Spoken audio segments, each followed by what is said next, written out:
To Madison Square Garden in November is official, and we have a big main event officially confirmed. We knew it was coming, we knew it was happening, and how did we know? Because my last video, I already announced it. I knew exactly what was going on. Now, the whole card and whatnot that I leaked secretly for you guys, we just got 3 of those fights announced. We're still missing the Joshua Van and Pantoja flyweight title bout, and we are missing the opening card bout of Peyton Talbot and Adrian Yanez. Now, I'm imagining the Adrian Yanez Peyton Talbot fight will maybe be released released this week. They'll do a little post or something. However, I did mention, they will possibly move the Joshua Van and Pantoja fight to the next pay-per-view, UFC 323 in December. However, I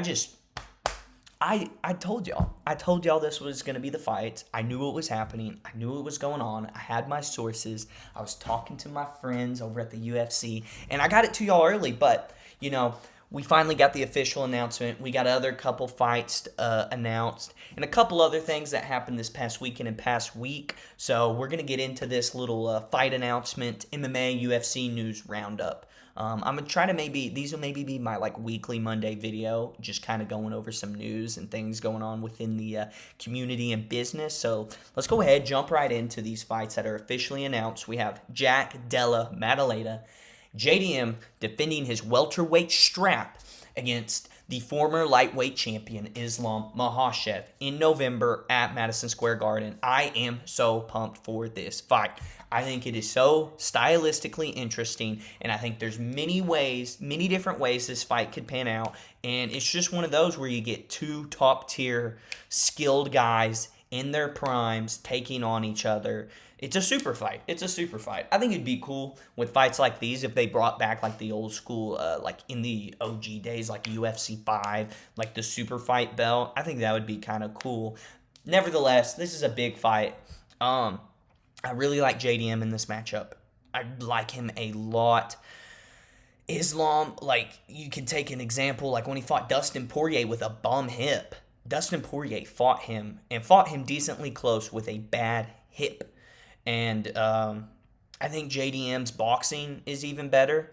I think his wrestling defense is better. He's going to be working with Craig Jones some more. However, Islam is really good and could just get him on the mat. And the difference between him and Bilal is his submission ability on the ground and his ability to finish his opponents on the ground. So I am taking JDM and probably will take JDM when this fight rolls around. However, Islam is really good, and I hope I'm not overlooking him and kind of underestimating how good he is just because we haven't seen him fight in a while. And his last fight was against Renato Moicano on short notice because Armin is a loser and still hasn't fought. We need an Armin Sarukian, Paddy Pimblett, and Justin Gaethje fight announcement very soon. We got to get the ball rolling on the lightweight division, Dana. This is pitiful. Nevertheless, this is a great fight. I'm glad it's at MSG, and I could not be more pumped for it. Let's get on to the next fight. Weili Zhang moving up to the flyweight division to take on Valentina Shevchenko, the longtime champion of the flyweight division. This is actually a WMMA fight I'm excited for. We'll get into another WMMA fight in a little bit, but I'm excited for this. I think it'll be a clash of styles, and I'm going to take Weili Zhang. I don't know how big of a deal moving up a weight class will be for WMMA, just because we haven't seen it really, and the only person we've seen it with is Amanda Nunes going up to 145, but she's an outlier. Amanda. That's besides the point, though. That was mean. I'm sorry. However, we've seen a lot of girls go up from the strawweight division, which is the best division for WMMA, and have very good luck in the flyweight division. Alexa Grasso, for example, beat Shevchenko and held the title there for a little bit. Took her to a draw as well. But I like Weili Zhang. I like her speed and strength in this fight. I think she's going to look right at home in the flyweight division. and I like her winning a decision. And I just don't like what I've seen from Shevchenko recently. These long, drawn-out, close decisions. Ever since like her first little bit of a reign as the flyweight champion, Shevchenko, she's just had really boring fights and keeps it close and like just barely tries to win. And every time Weili Zhang fights, she goes out there and she looks to impose her will on her opponents. I think she'll be able to dictate the pace of this fight. And I kind of think she's better everywhere, mainly just because of her combo of athleticism, speed, and strength. I think she's a bad matchup for Shevchenko, and I think it'll be hard for Shevchenko to hit her or get body locks and trips against her like she does against a lot of her opponents. But nevertheless, this is I'm actually excited for this fight. I think it's good. I think it's good for the WMMA scene. It's a good fight. And it's not one of those I'm mad about taking up a spot on a main card. So there's that. We'll get into I had a little rant about that later on. And then, what did I tell y'all? They were planning Leon Edwards and Carlos Prates. Like I said in my last video, I like Carlos Prates in this fight a lot. I don't like Leon Edwards coming off kind of a longer layoff after getting dominated by Sean Brady. I don't think Edwards in a 3-round fight is going to be able to have enough output and damage off his back foot, considering how low volume of a striker he is against Carlos Prates. And I think you may see Edwards kind of get in his way like the first few minutes of the first round and the first few minutes of the second round, and maybe landing a little more like popping strikes against Prates. But I think at like the last 2 minutes of every round, Carlos Prates is just going to put it on him and possibly wobble and drop him in those like first and second rounds. And I like a second or third round finish by Carlos Prates. I just think his output is a lot better. I think it's going to be hard for Edwards to hit him. He hasn't really fought a striker like Carlos Prates with his head movement and elusiveness. So I like Carlos Prates in this matchup. I'm very excited for this fight. It's a great addition to this card. And my sources are telling me it's a good chance Pantoja and Van will be on the next pay-per-view. However, I am hearing chatter as well. It could be possibly added to this card if they get the right deal done. But nevertheless, we should see Adrian Yanez, Peyton Talbot put on this card. And I'm really hoping they will add like a Pimblett Sarukian to this card, or a Gaethje Hooker, and then like you can mismatch those guys, and then another like either a Gaethje Hooker or a Pimblett Sarukian on the UFC 321 Abu Dhabi card, because I'm about to talk about that for a little bit. We had a couple of fights announced there, so let's go ahead and roll on into that. This is pitiful. This is disgusting. This is awful. This is sad. No offense to these lovely ladies we got here, but this should not be a co-main event of a UFC pay-per-view. It's hogging a spot on a main card, on a card that is already not too well-rounded. And I'm going to get into that for a little bit, but I hate this fight. I have no interest in this fight. I don't think I've ever actually watched a Virna Jandiroba fight. Call me a casual. Call me what you will. I can't tell you her last win. I can't tell you if she's she's a grappler. I know. Sorry, but Mackenzie Dern now. No. Yeah, Mackenzie Dern has to win. She has to. Where the strawweight division is in shambles. This is horrible. I don't understand why Natalia Silva... Oh, wait. Sorry. Different weight class. Yeah, I was looking at the rankings, and I guess you can make this fight. There will be no hype. There will be no interest. Just a bunch of thirsty fellas on Twitter tweeting about Mackenzie Dern being champ. She is a good-looking lady, I suppose, but, yeah. Virna Jandiroba is a 7. I don't even want to talk about this fight. Yeah, give me Jandiroba. I'll be rooting for Dern, though, I guess, just so there's something there. There's a butt there. That's we'll have a booty as a champion. That's about it. Let's just go ahead and move away from this. I can't, and we're about to get into the card, the UFC 321 card. This is sad. Nobody cares. This is a good fight, though. I'm excited. I don't think enough people are talking about the problems that Mario Bautista is going to give Umar. I think Mario Bautista, he's not I am leaning towards Nurmagomedov for sure, just with his speed and just his combination of grappling and striking. But Mario Batista is going to be a rough fight for Umar, especially in a 3-round setting. I'm guessing this will be 3 rounds. I would prefer it to be 5 rounds, actually. However, I will be taking Nurmagomedov probably. I don't know. I'm going to think about it some more. Bautista, he is a dang good fighter. He's a good boxer. He moves his head well. His wrestling defense is very good. I know a lot of people call Bautista a boring fighter because of the Aldo fight, and I was one of those just because I was so angry about that. But that was really the only one. Bautista's a good fighter. He goes out there, except for that Aldo fight, looks to square up, looks to impose his will and pace on his opponent. So I think this will be a very interesting clash of styles in this fight. And I'm very interested to see what possibly the grappling exchanges could look like between these two guys. Because Bautista, I think, could have a weird edge in the wrestling department because his pressure and control, and he is kind of bigger for a bantamweight.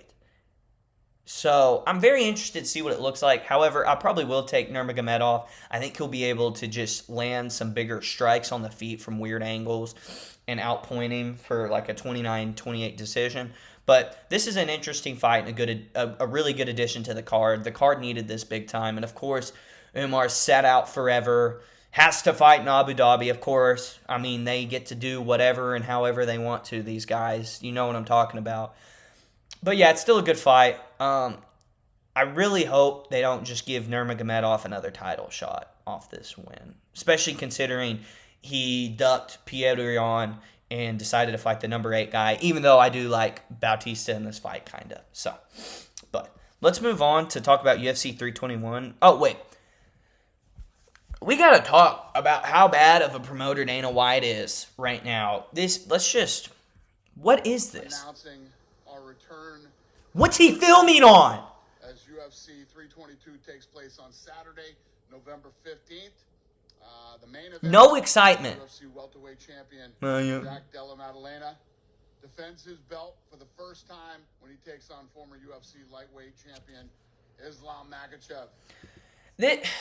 This just makes me so angry.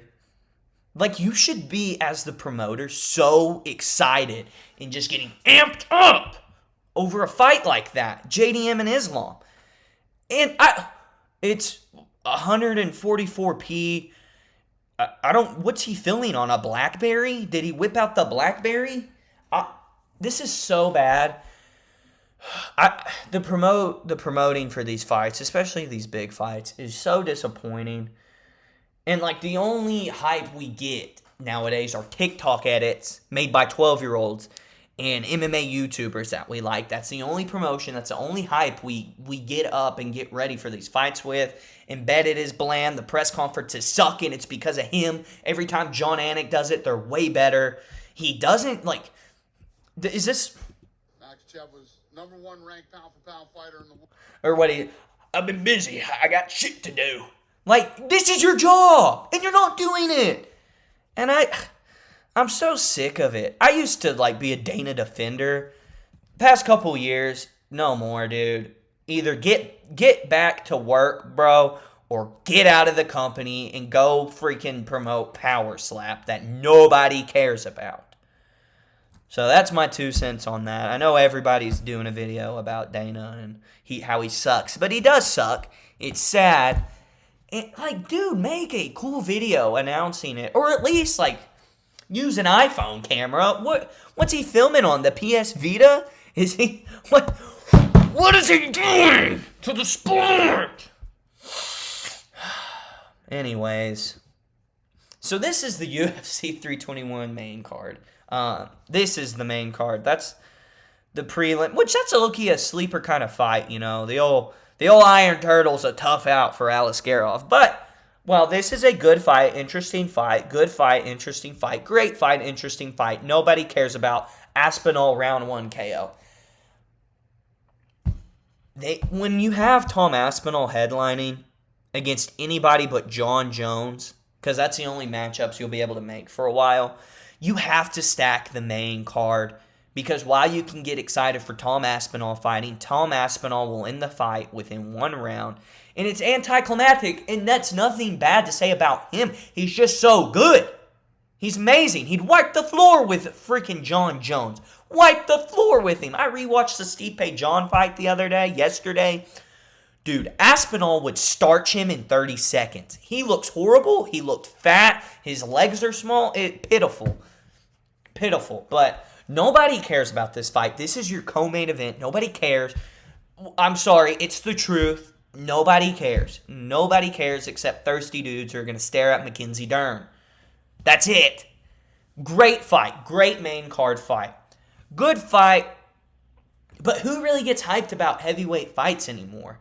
That's like a main card opener. Borderline prelim. Nah, it's a main card fight. Good fight, but nobody, nobody but hardcores are really going to get up in arms about this fight. It is a good fight. I'm leaning towards Rakic. I think a lot of people are sleeping on Rakic in this matchup. And then, the prelims, I know the prelims, this is not a bad card at all, but it's just it's bland. There's no storylines. They should be pretty good fights. This could be a dud with Almeida grappling Volkov. I don't think it will be, though. This will be a dud. And they could end up being really good fights. There's just no storyline. There's no hype. But I'm going to watch it. Cool thing about this is, though, I think it'll be in the middle of the day on a Saturday. So at least there's that, considering it's not a crazy stacked card. I'm not going to complain too much, but dude, there should be Sarukian should be on this main card, or Patty, or one of those lightweight matchups you can do, or you could do something here. You could get some, at least a prospect or something, get Bagsar Sarokian, or whatever his name is, that just fought on 4 days' notice from the Contender Series. Get something interesting. It's just not good fights, not interesting. That's my takeaway from this card. And I'm pretty sure this is the card we're going to get for the most part. I doubt they'll add anything more.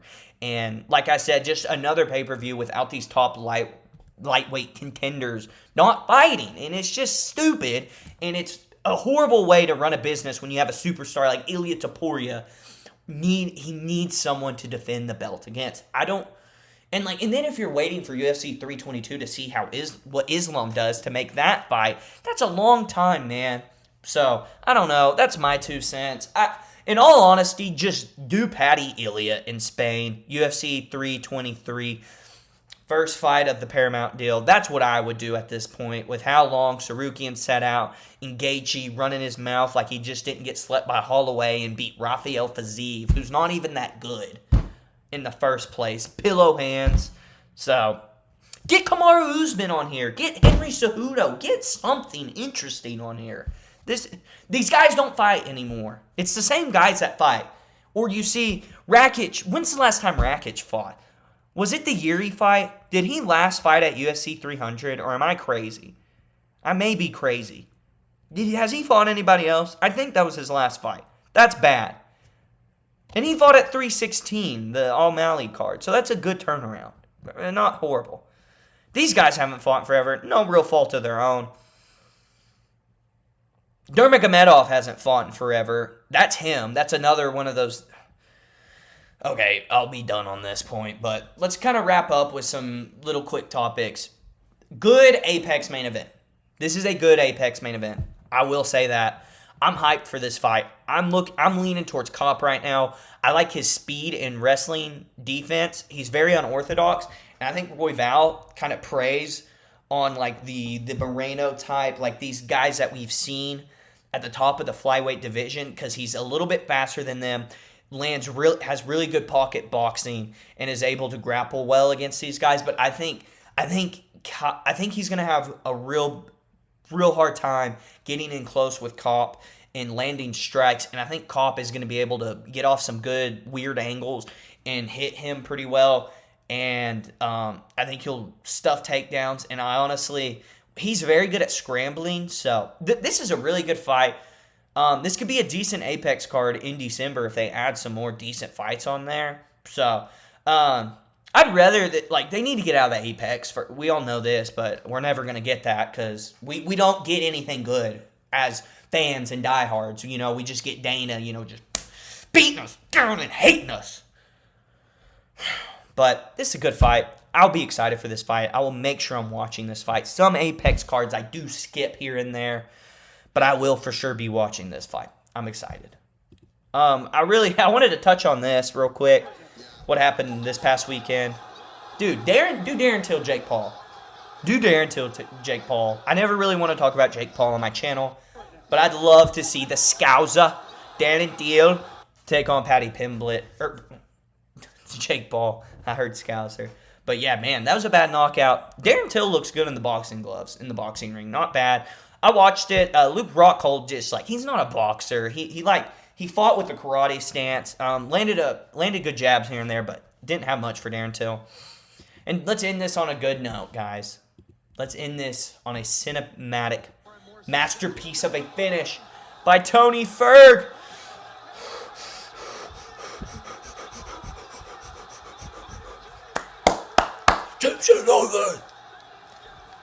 Tony Ferguson finally gets a win. I was super happy for him, but also sad in a way that he was in the middle of the ring kind of crying over this win. He should not have to cry over this win. It's so sad, the fall of Tony Ferguson. But, shout out T-Ferg. El Kui with the win.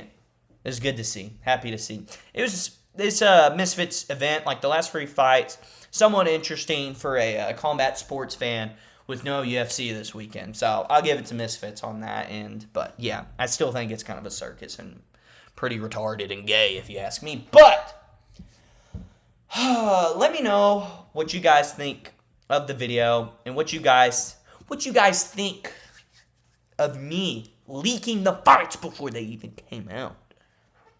You heard it from me first. I beat Dana. Dude, get me in the ring with Dana, dude. I'll beat the promotion right into him. But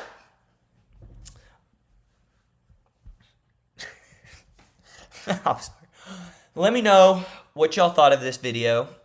I think every Monday I'm going to post a video like this, just kind of going through news and kind of interesting current events within the space of combat sports and MMA. But let me know what y'all think of the fights. Let me know of what y'all think about my sources, because I did announce these fights before anybody else did. So if you watched that, you know what I'm talking about. But if you've watched this far, thank you for tuning in to the channel. Please like and subscribe. And please enjoy the content. This is good content. I know it's good content. I make good content. No. But yeah, just let me know what y'all think of this type of video. If y'all think this is kind of boring and don't really want to see this, let me know. I know nobody really comments or watches my videos anyways, but on the off chance you do, and you subscribe, and you're a daily watcher of C-Noel MMA, let me know what y'all think of the comments. Let me know. I was thinking about maybe releasing some interesting videos this week. Some kind of just fun videos about the sport in general. But yeah, I love you if you've watched this entire video. And I'll catch y'all next time. See ya.